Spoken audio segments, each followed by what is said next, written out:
97.3 ESPN presents The Sports Bash with Mike Gill. It's time for Football at 4 with Adam Caplan, powered by the Inside the Birds podcast. We expect to win every time we step on the field. That's just the mindset and the culture that we have. Now, live from inside the Matt Black Kia Studios, it's Football at 4.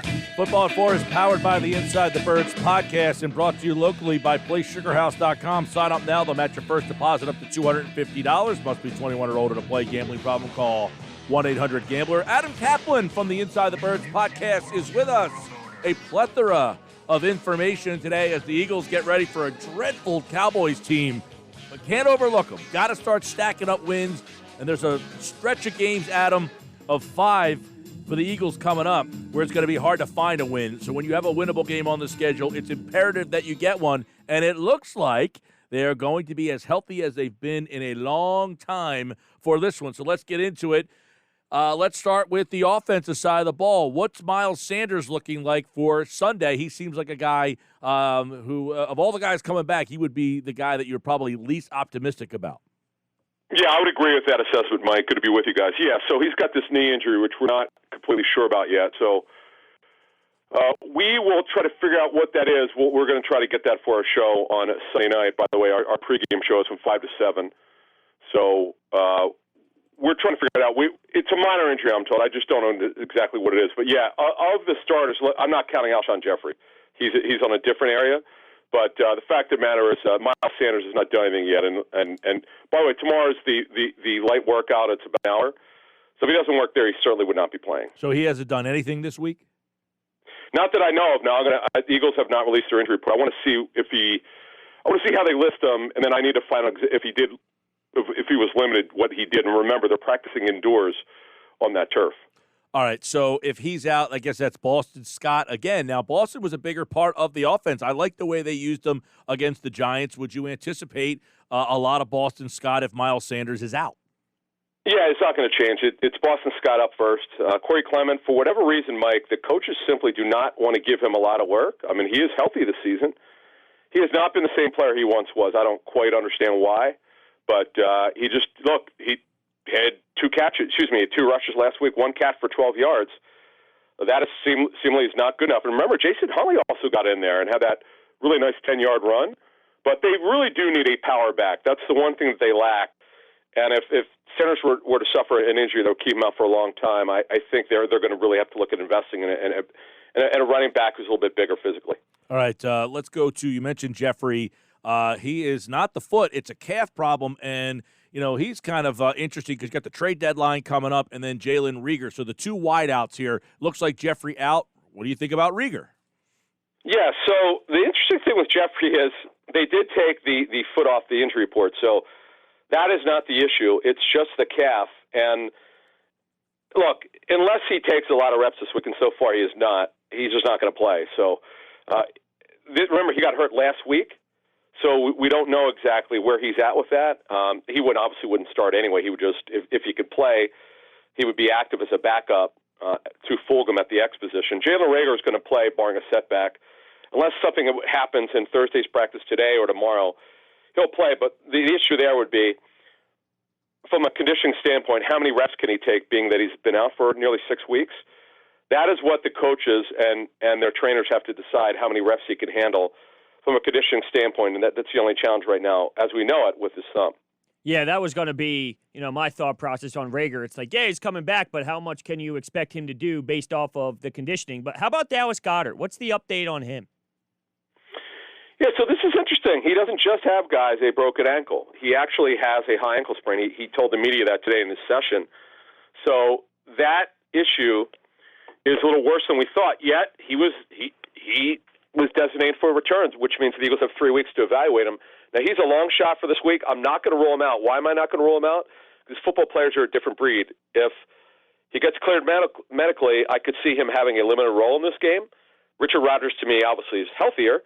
Richard Rodgers has been a nice surprise for the club, but the thought process, Jeff and I have talked about it on our show, it was about weeks 10 or 11, not so much about coming back for week 8, but I've learned my lesson with saying players can't come back early. I mean, it's just every once in a while. Look, Rager's coming back a week or two early.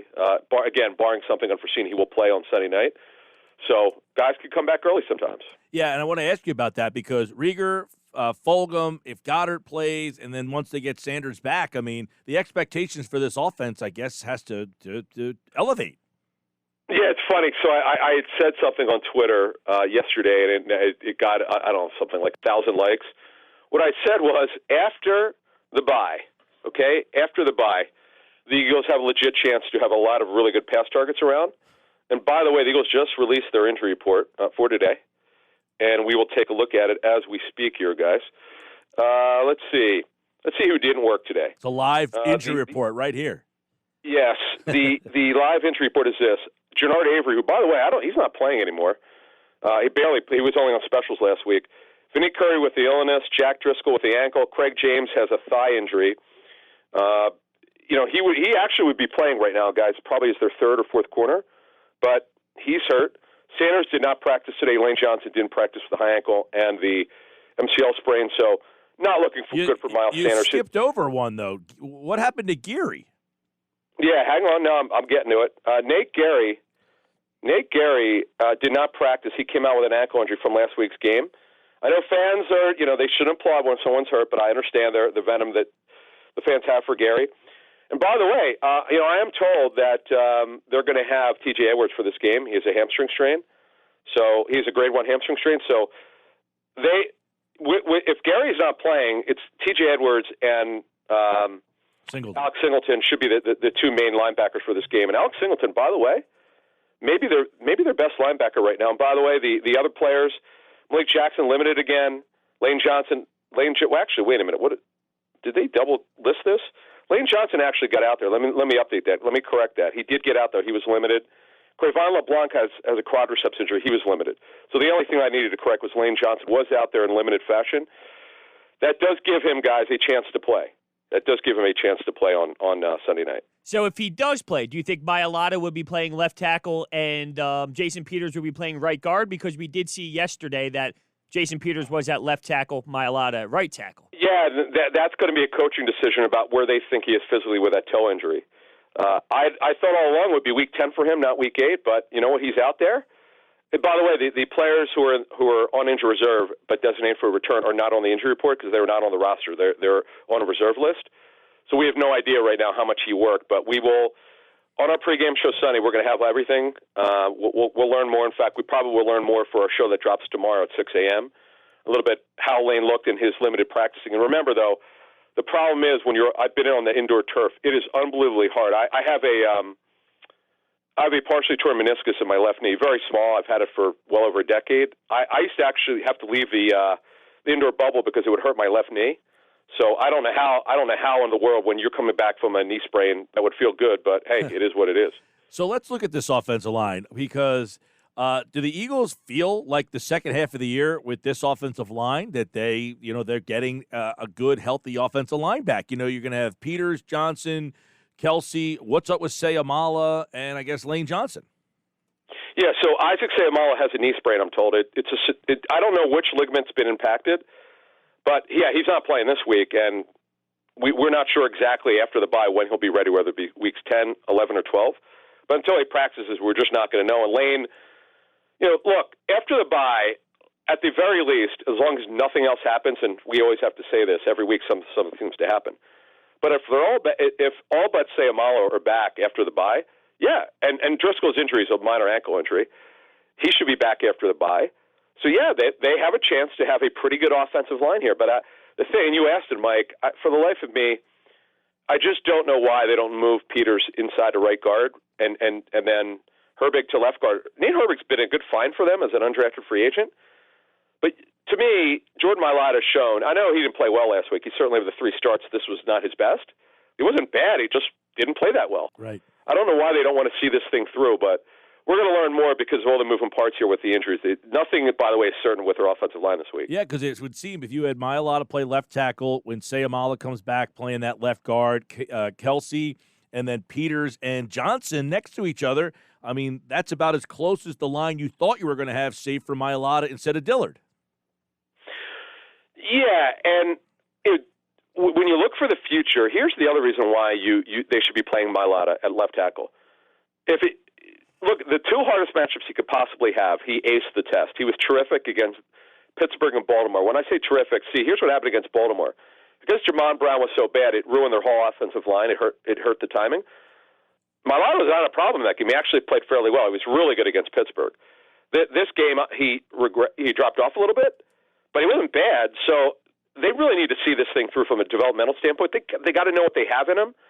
And that's why I think if you play him at left tackle, then you get a grade the rest of the season. Then you go into next year's offseason. Either you trade Dillard or you let Dillard and Mailata compete for the left tackle job. I think that's going to be an interesting offseason storyline, by the way, that what they do with Dillard. I mean, they traded up to get this guy, and now he might get beat out by a seventh-round rugby player. I think is pretty interesting. Adam Caplan, Inside the Birds podcast, drops tomorrow morning, 6 a.m. Let's look at defense. What about getting Malik Jackson back? How does that look for Sunday night? Yeah, he's still limited, still considered questionable at this point. It's good. It's a good sign that he's out there. The Eagles do feel pretty good about their depth, despite losing the kid that they lost for the season to the biceps. Ridgeway. Yeah, Hassan Ridgeway. Thank you. Yeah, despite losing him, they still feel pretty good about it. And remember, they could use Vinny Curry nickel inside if they need to. That's available to them, and they've done it. They've used Brandon Graham inside if they have to. And the Eagles are super deep at the end. Really, even without Jernard Avery, if he doesn't play.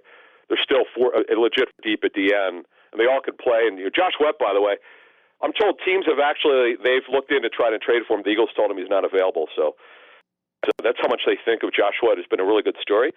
But D tackle, it's just going to. We need to see what Jackson does tomorrow. I want to see if he could do more tomorrow. I know it's a late practice, and they're probably going to be indoors because the rain's not supposed to stop until the early afternoon. But he needs to get out there tomorrow to give them an idea of whether he can play or not. All right, you just mentioned Sweat. Are the Eagles receiving calls? Are they making calls? The deadline's Tuesday. There's been some buzz that they're looking at linebackers. So where does that stand with the bye week coming up? This is a perfect time for them to make a deal because they do have a bye coming up. Right. And remember, you got a 6-day acclimation period with COVID. So, if you trade for him by Tuesday – or hopefully by Monday, you could still get him in your building before the game and maybe potentially play. But, yeah, I've said all along that I thought if the right deal comes where there's no cap impact for next season, as a matter of fact, what they'd love to do is player for player. The question is, though, if you're the Eagles, who could you possibly trade because of all their injuries that you could afford to trade, where it's an even swap for money? Because the big thing, Mike, now is the Eagles are going to probably do more restructures. They need to move as much cap space into 21 as possible. And they're just because they were unable to get the Zach Ertz extension done, where they would be able to lower his cap number this year, then move cap space to next year. It's just going to be tough for them. So the Eagles have some tough decisions here because the division is so bad. Like you look at the team 2-4-1. Well, if a team was running away with it, then I think they might be more of sellers. I think based on a couple teams that I know have talked to the Eagles, they didn't seem like they were listening, and they were seeing what the other teams had that could possibly help them. I just think it's going to come down to this. We saw the Niners do it.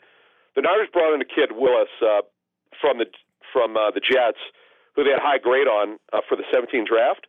Well, this is what you look for. Like Jernard Avery, the Eagles really liked him coming out of the 18 draft. It took them 2 years to get him. They tried to get him from John Dorsey, the GM, and he didn't want to trade him until last year at the trade deadline. The Eagles had to give him a 4 for him. Well, Jernard Avery, to me, is a trade piece. He's not even playing on defense. He only played special teams last week. He put the incredible tape against the Niners together. To me, they ought to try to move him, but I'm not the Eagles, so it's up to them. But he would be absolutely a trade piece because he has some value to a team that runs a 34 front. Let me ask you this, Adam. The team's 2-4-1. Everyone's making fun of the division. It's awful. It's obviously in play. Do the Eagles feel they are as bad as the 2-4-1 looks? No, they don't. They know the injury situation has been a big part of it. They are aware that you can't keep going with the 4 backups on the offensive line and function like you normally would on offense. And I would tell you that they're very happy with Darius Slay. They've raved about him. The area where they know they need to get better plays at linebacker and getting more consistent pass rush. I think like last week against the Giants, they were good but not great. They should have dominated more. They weren't bad, but if that pass is completed, if Evan Ingram doesn't drop it, they're likely going to lose the game. That shouldn't have happened, and they gave up some plays they probably shouldn't have. So, yes, injuries are a big part of it, but we know that that's not the only issue here. There's been inconsistent play from certain players, and they need to get more out of certain players. But then there's stories like Travis Fulgham, which you can't make up. I mean, this is the Mailata story's been terrific, but the Fulgham story is the story of the season for this football team offensively. No doubt. So I asked that question, and the follow-up is they have a stretch of games coming up with Cleveland and Seattle and New Orleans and Green Bay and Arizona, where I would imagine most people aren't giving them a shot. Do they feel, if healthy, they are on the level of those teams? They know they could be much better, but I remember, it's funny you bring this up, I remember having a talk with the Eagles prior to the trade deadline, probably like 2 or 3 days before the deadline in 2017, and I remember talking to someone in their front office, and I said, I know you guys are a little bit better than we all expected. Do you think you need to go for it? And this person said, that's exactly what we're talking about. We're trying to be honest with ourselves. And the response was, yes, we know we think we're good. We need to get better. That's when they made the trade for Jay Ajayi, who I would argue, I don't know if they win the Super Bowl without him, in terms of, or at least getting that far, because he was very integral to the run game. Sure, Blunt was good, but they really needed Ajayi's juice. And, quite ironically, that's really what they need right now. They need a guy with size at running back. I really do think they need. And Moshe and I are going to put some names on our show tomorrow morning. You're going to hear when it drops at 6 a.m. I got 3 or 4 names that I really like. One of them I already talked about, Bo Scarborough, who's a former Alabama back, who's with the Lions, who was inactive last week. I don't know why. I mean, the Lions don't need him. You see what DeAndre Swift is doing with Adrian Peterson. That, to me, would cost them absolutely nothing. They probably maybe they do a 1-for-1 trade. This is me speaking here. I'm not saying the Eagles like him. What I'm telling you is they need a back at 220 pounds who could pound it in there when they get a lead in the fourth quarter. There were some reports that teams tried to make calls on Zach Ertz before hitting the IR. Do you think there would have been a chance that he would be out of here if that wasn't the case? I do. Yeah, I do. Again, I'm told they have not talked. They had not talked. They won't talk because Zach wanted to move on because the season started. They had not talked contracts since the mid-August, and I could tell you guys, the real issue with the contract structure was for 2022 and the Eagles' offer. The thing is, the Eagles wanted the ability to walk away from after 21. That's just not going to be amenable to a veteran player. And it was never really about 21 because he was under contract at 21. It was about 22, and that was the issue. And that's, by the way, and they can't because they cannot trade him because of the IR rules this season. He is designated with a minor injury. Although I'm told it's a 4 to 6 week injury, it must be 6 weeks or more for it to be a major injury. And because of that, they cannot trade him. So, look, Zach, we'll see by the way, Zach hopefully will be back weeks 11 or 12. With those, he could return by rules 11. But, Hunter, to answer your question, I do think there was a real possibility had he not gotten hurt. But, look, we'll see. I mean, this year they have him. And we'll see what happens in the 21 offseason. Hey, real quick, the fact that Goddard spoke today on Zoom, does that give you any insight on him playing? I mean, again, as I said earlier, it's good that he was out there. When they designated him for return on Wednesday, and that starts the 3-week window, I mean, that was good. It was encouraging. But when he said he also had a high ankle sprain in addition to the fracture, I'm like, right. Why is he even out there? Right. I'm normally, surprised, but look, I know the NBA, they don't, like, if you're hurt and you're not going to play, you don't have to talk. So I was just wondering if football in the NFL, right, if he's... Right. Well, no, they do. It's funny. More often than not, they don't let injured players talk in the NFL. But they did, and that, maybe there's some optimism, but I need to get more clarification on where he's at with it, just from pain tolerance to what he can do and can't do. But, yeah, it is surprising, though. Based on what he had said today, that even gives more context. I mean, he has a tibia fracture and a high ankle sprain. Like, Jeez. Why is he coming back within 4 weeks? But, again, these are, to close this off, guys, football players are a little bit of a different breed there. There's no question. Adam Caplan at Caplan NFL. The Inside the Birds podcast drops tomorrow morning at 6. The Inside the Birds pregame show is live at 5 o'clock on Sunday ahead of Sunday Night Football. You can get that on your social media platforms. And Adam Caplan, like all guests, appeared via the Boardwalk Honda hotline. Thank you. Guys, thank you. There he goes. Adam Caplan here on the Sports Bash Live, 97.3 ESPN.